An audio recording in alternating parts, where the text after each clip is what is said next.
This video is sponsored by the Farmer's Dog.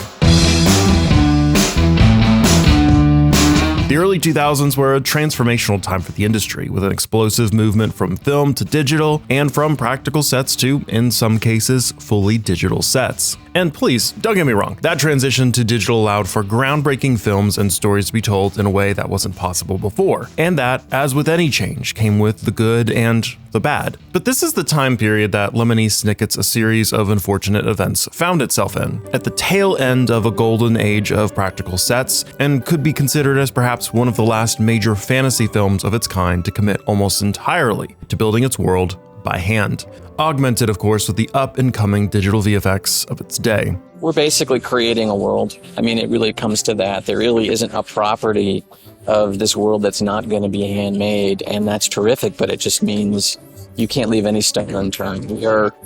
We're shooting a picture which is really in the tradition of old Hollywood stage pictures. We are, other than some background plates we'll be shooting in the city of Boston, we're on stage for every interior and exterior. Production designer Rick Heinrichs definitely had his work cut out for him designing 8 to 10 fully realized set pieces. But thankfully for Heinrich, he had a wealth of experience to draw from his various collaborations with director Tim Burton, which stylistically was a perfect match to build out a world of this popular book series. Stylized, theatrical, and dark, influenced by German Expressionism, Gothic architecture, and Edward Gorey style surrealism. And it's these beautifully crafted sets that we're going to take a closer look at in this video, from mansions to a massive custom-built water tank that housed 5 different sets. Let's get into it. Being on a soundstage and building your set from scratch means that it's going to be exactly what you want it to be.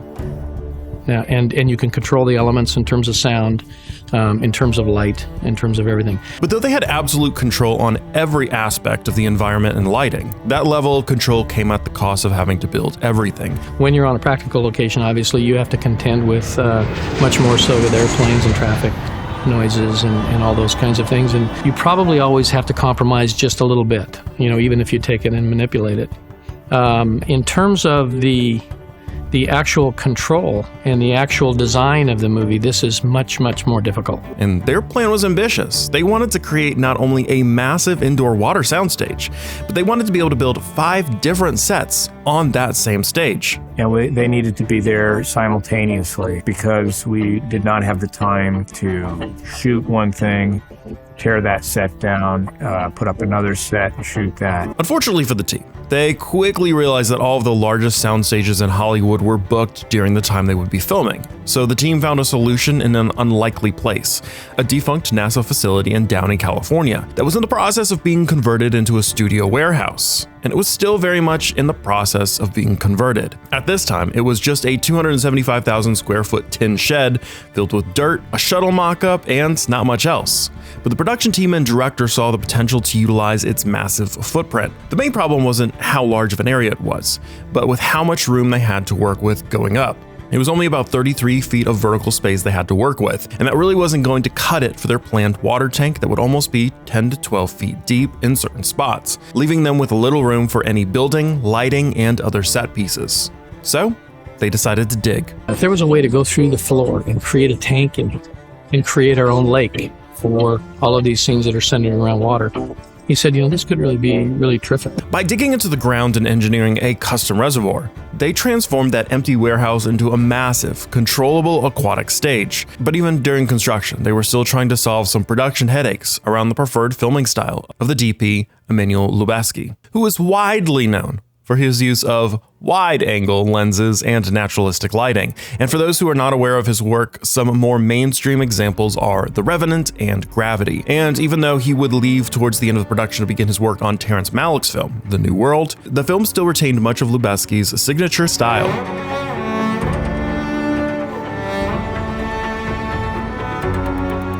But that style caused some issues, especially with making sure they weren't catching the edges of the set or rafters above.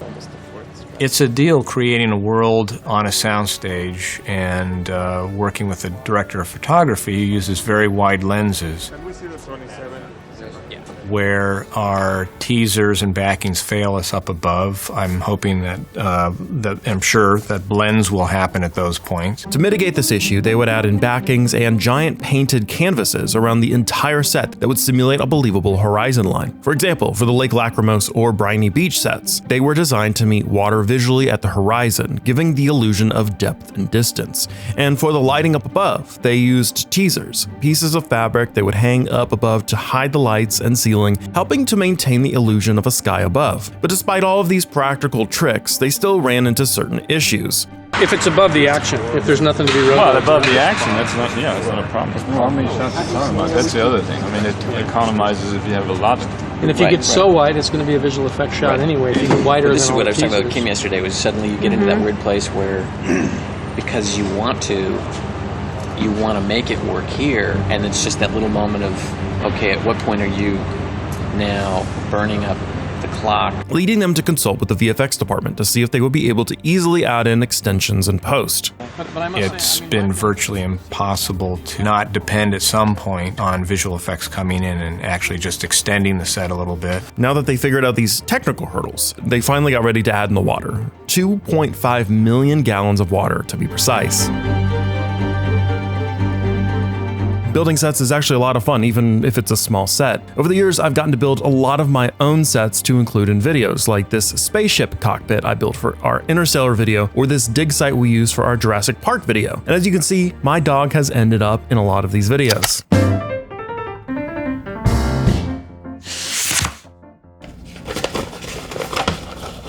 The contract is between Marshall, also known as Dog Voyager, and Frame Voyager. In order to use his likeness in any further videos, you must agree to all of the terms listed below. A better salary, more walks, and new food. Is this from your attorney? Fine, it's a deal. Finding healthy food for your dog can be difficult. I get it, my dog has food allergies.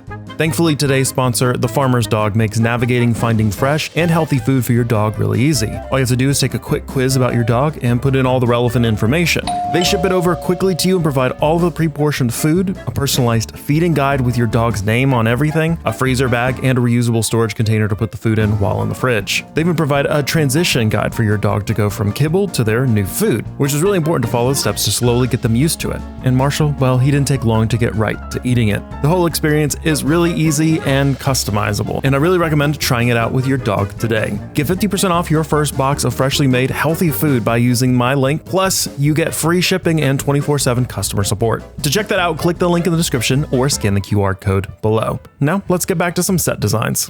One of the first environments to take shape around its edges would be Briny Beach. The crew began by carving a gradual shelf into the tank's floor, a gentle slope that would let waves roll up onto the shore like they would on a natural coastline. And by summer, truckloads of pale sand were arriving, real sand, hauled in by the ton, then sculpted and compacted so it wouldn't shift under the actors' feet. Around the tank, a painted sky and sea backdrop was hung, the horizon line positioned to match the camera's eye level.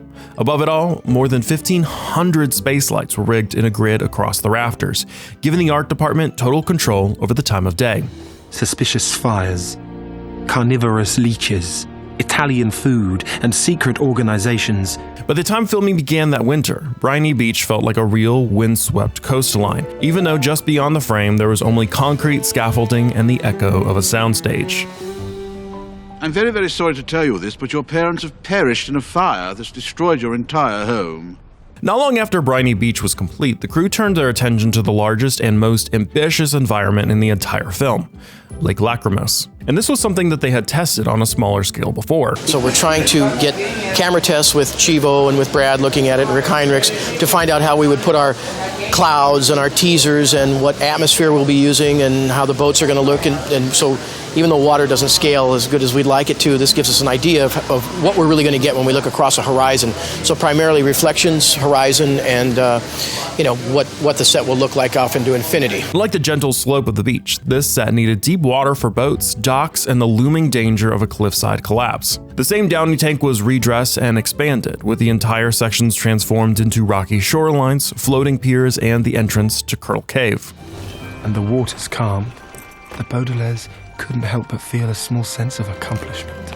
Fog rolled across the water and thick waves cutting the shore far from view. The good news is for us here, we're just taking advantage of the water's reflectivity, but water, basically the properties of water and wave motion is very, very tough to scale. It either looks correctly or not. We were laughing saying that if you look at this and we slowed it down to 48 frames, it would look awfully like some of the great Mothra or Godzilla pieces that you saw back in the 50s. By the time they started filming, Lake Lachrymose felt like it was its own weather system, a living, unpredictable place.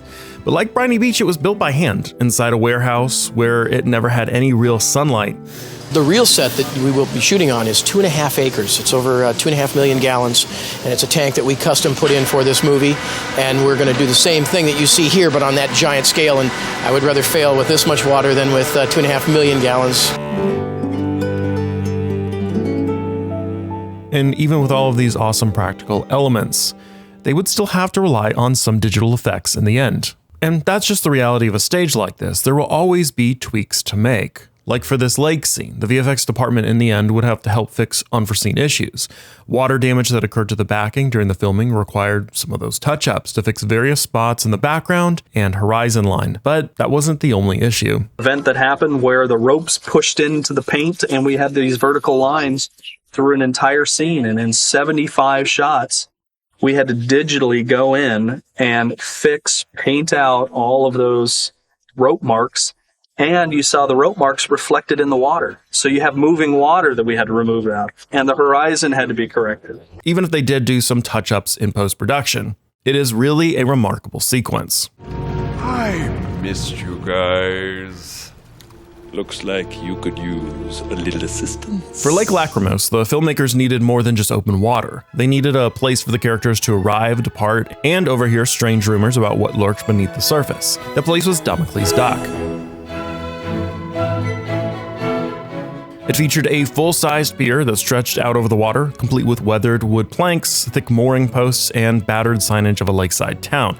Every detail was aged and worn by hand, from peeling paint to rusted metal fittings, to make it feel like it had stood in the elements for decades. The backdrop for the dock was the same as the painted horizon used for the rest of Lake Lachrymose, but here the lighting was adjusted to a cooler, brighter tone, suggesting the middle of the day instead of the overcast gloom of the lake scene. And even though this practical set design was really cool, there are definitely some scenes in this that were either augmented by background replacements or extensions. On camera, Damocles Dock felt like a real lakeside arrival point, and it's probably one of my personal favorite set pieces for this entire film, as it's really the first photo I was really drawn to when looking at the behind the scenes for this film. It was just a few dozen feet from the cliff set, the cave entrance, and the rest of the lake's illusions, all sharing the same body of water inside a converted aerospace hangar.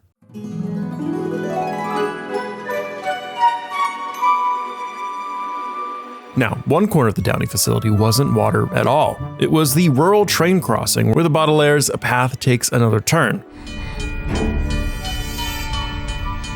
Klaus, you've read books on trains? Like everything else in the film, it was built entirely from scratch. The art department created a full 360 environment so the camera could point in any direction without breaking the illusion. It's a 360-degree set that if you stand out anywhere basically in the center of it and look outwards, it feels like you are out in a railroad crossing, in an agricultural area. Painted sky backings wrapped the perimeter. Their horizon lines carefully matched the camera's eye level. In front of them, the ground was dressed with layers of dirt, gravel, and grass, some real, some fabricated, each scaled so the landscape would appear to stretch far beyond the stage's walls. To sell the distance, Heinrichs' team used what they called informal forced perspective. Real railroad tracks ran toward the backing, gradually narrowing until they met smaller, scaled-down rails. Telephone poles shrank in the same way, just like the diagrams you'd see in a first-year perspective drawing class. The carpenters were able to figure out how to diminish railroad tracks continuously into the distance. The crew even used a mirror box, a miniature model of the set with angled mirrors to check sight lines for an actor's point of view, ensuring the perspective trick worked no matter where the camera moved. On set, it felt like an open crossing in the middle of nowhere. In reality, just a few steps beyond the gravel was the lake, the dock, and the rest of the indoor worlds they built. Proof that this entire story, from shoreline to railway, existed inside the walls of this massive studio. But the studio they built at Downey was not the only studio they would utilize for the film.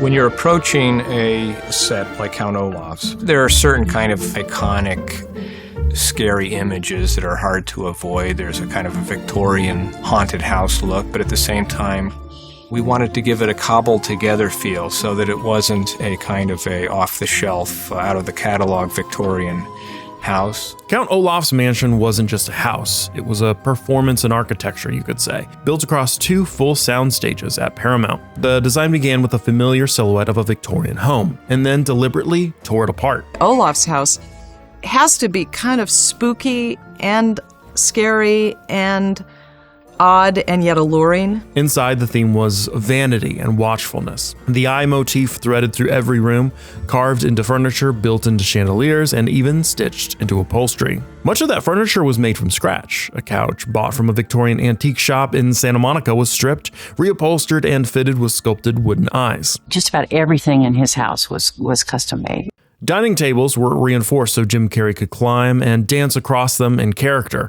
Chandeliers were built from salvage pieces and reshaped to fit Olaf's strange asymmetrical spaces. The idea was to get a sense of watchfulness and spying and other elements of what an eyeball means, the weeping, the sadness, just always there kind of as a background comment on the action. And then there were the portraits. 9 custom oil paintings depicting Olaf in the guises of historical figures, from Van Gogh to Queen Elizabeth. One gag in particular had the camera pan from a portrait straight to Olaf himself, frozen in the exact same pose. The mansion also posed a unique logistical problem. For a certain street scene, the camera needed to see a house in one direction and, with a turn, reveal Olaf's house in a different soundstage. Rick and I encountered a real interesting structural complication here on this lot, which was that we're actually on a stage that adjoins to yet another stage.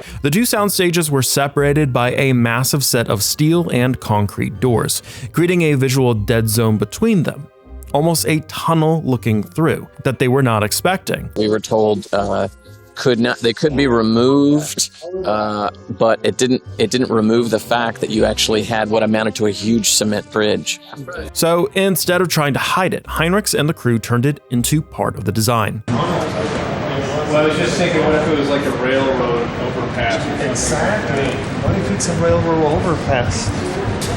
And then we use the shadow to build something. With added stone textures, steel girders, and controlled lighting, the 2 separate buildings appeared to exist in the same continuous street. So we were sort of stuck with a quandary, which we decided to turn into a positive for us. No. He's my neighbor. And stages itself, because suddenly she's sort of saying, no, we're not here, we're there. The kids rotate their heads, and boom, there's your reveal of Count Olaf's. If Olaf's mansion was chaos, Uncle Monty's house was curiosity. Modeled after arts and crafts architecture, it was the home of a globe-trotting herpetologist, and every inch of it reflected his obsession with reptiles. Oh my goodness! When we were designing the reptile room in all of Uncle Monty's house, we wanted it to feel somewhat exotic and rooted in nature.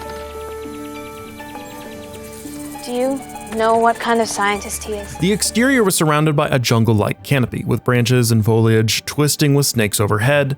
Inside, the reptile room stretched wall to wall with glass tanks, specimen jars, and props sourced from 9 months of flea market hunting. I have spent the last 9 months at practically every flea market and swap meet that's available to me in California if I can get there. That's where I go for a lot of the really specific things because they haven't been seen on other films, and I like to do that. Heinrichs even brought in more than 80 skeletal replicas of snakes, lizards, and other reptiles from museum suppliers, making the space feel like part laboratory and part museum. Welcome to my humble abode.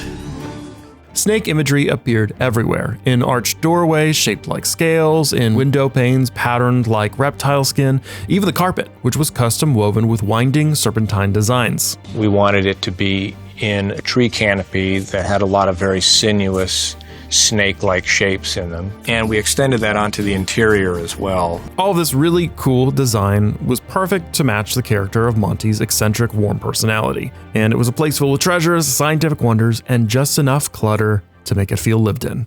In the end, Lemony Snicket's A Series of Unfortunate Events was more than just a book adaptation. It was a fully constructed reality. From dark and gloomy beaches and storm-lashed lakes to crooked mansions and reptile-filled homes, every corner of this story existed inside the wall of a studio. It was a way of making films that was already disappearing in 2004. The following years would see more worlds built inside computers or on sound stages filled with green screens, as we can see here for the newer adaptation of the same franchise. And of course, there are pros and cons to both sides. But for this film specifically, maybe that's the reason why it still feels so vivid 2 decades later. You can sense the texture, the weight, the imperfections that only come from building something you can actually touch. Now, if you like this video on incredible set designs for this film, you'll love our video on the production of Jurassic Park and the whole world they created for it. Also with a lot of practical sets, and you can check that out right here.